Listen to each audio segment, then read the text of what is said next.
नमस्कार मंडळी, आज बनवणार आहोत भरली वांगी। भरली वांगी बनवण्यासाठी मी ते 4-5 मध्यम आकाराची वांगी चिरून घेतली व कढईमध्ये तेल जिरे मोहरी घातलं आणि मस्त ह्याला परतून घेतलं।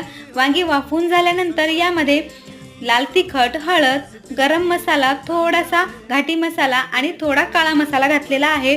तुम्ही हवा तो मसाला घालू शकता। तर इथे मी शेंगदाणे, तीळ आणि कारळ मिक्सरला बारीक वाटून घेतले। हे जिन्नस मी भाजलेला नाहीये, कच्चच वाटून घेतलेला आहे। हा कूट घालून घ्यायचा व भाजी परतून घ्यायची आहे व इथे 1 वाटी पाणी घेऊन त्यामध्ये मी हा कूट थोडासा मिक्स केलेला आहे व हा कूट मिक्स केल्यानंतर खूप छान भाजी आळून येते।